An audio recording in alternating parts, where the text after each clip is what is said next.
تو یہ انبیاء کا مقام ہے. مولانا روم نے اسی لیے کہا ہے کہ فلسفی کو منکر حنانہ است، از حواس انبیاء بیگانہ است.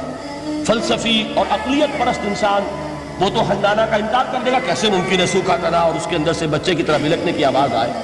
لیکن یہ اس لیے کہ وہ انبیاء کے خصوصی احوال جو ہے ان کو جانتا نہیں.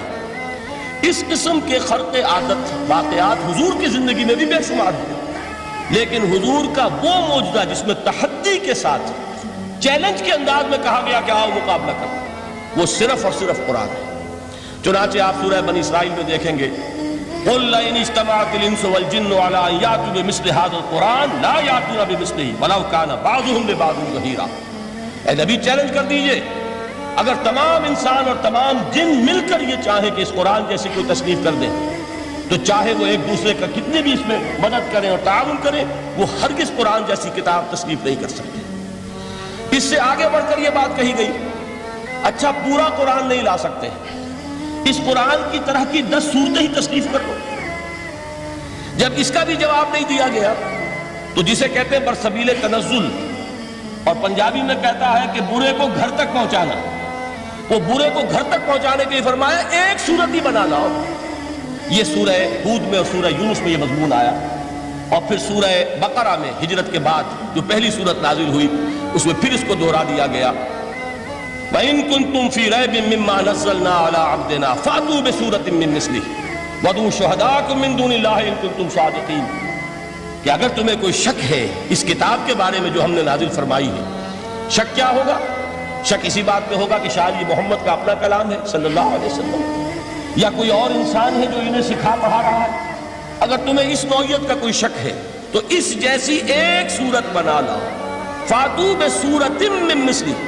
اور نوٹ کیجئے گا سورۃ العصر بھی صورت ہے، سورۃ الکوثر بھی صورت ہے. 3 آیات بھی اگر ایسی تم تصنیف کر کے لے آؤ تب تو تمہیں کچھ شک کرنے کا حق حاصل ہوگا. اور اگر نہیں کر سکتے تو جان لو فَإِن لَّمْ تَفْعَلُوا وَلَن تَفْعَلُوا. پھر اگر تم ایسا نہ کر سکو اور ہرگز نہیں کر سکو گے، ذرا چیلنج کا انداز دیکھیے کہ ہرگز نہیں کر سکو گے. فَاتَّقُوا النَّارَ الَّتِي وَقُودُهَا النَّاسُ وَالْحِجَارَةُ. ڈرو اس آگ سے جس کا ایندھن بنیں گے انسان اور پتھر. اب اس بات کو سمجھیے کہ تاریخی حقیقت ہے یہ جس کا کوئی کافر انکار نہیں کر سکتا کہ وہ کوئی شخص اس چیلنج کو قبول کرنے کی جرت نہیں کر سکا. اگر جھوٹ موٹ کو بھی کوئی کھڑا ہو جاتا اور کہتا کہ ٹھیک ہے میں نے یہ ایک صورت بنائی ہے اور میرا دعویٰ یہ ہے کہ یہ قرآن جیسی ہے، تو ایک کنٹروورسی تو پیدا ہو جاتی ہے. کچھ لوگ چاہے کہتے کہ نہیں یہ قرآن کے سطح کی نہیں ہے، لیکن یہ کہ اس کا دعویٰ تو ہو جاتا. لیکن تاریخ یہ بتا رہی ہے کہ سرے سے کسی شخص نے اس کی جرت نہیں کی. اس درجے وہ قرآن سے مرعوب ہوئے. تو حضور کا سب سے بڑا معجزہ جو آج تک زندہ ہے، اس کو ذہن میں رکھیے، میں نے جو حضرت موسیٰ حضرت عیسیٰ کے معجزات گنوائے ہیں وہ در حقیقت ان کی اپنی ذات کے ساتھ تھے. ید بیضا موسیٰ کے ساتھ تھا، عصا معجزہ اس وقت تھا جب موسیٰ کے ہاتھ میں تھا. اس کے بعد کئی 100 برس تک وہ صندوق سکینہ جو ہے، تابوت سکینہ، اس میں وہ عصا رکھا رہا، لیکن اب وہ معجزہ نہیں تھا، وہ سوکھی لکڑی تھی، اس کے سوا کچھ نہیں. تو تمام انبیاء اور رسول کے معجزے ختم ہو گئے، وہ ان کی ذات کے ساتھ تھے. محمد الرسول اللہ کی رسالت دائمی ہے تا قیام قیامت، لہذا معجزہ بھی آپ کا دائمی ہے.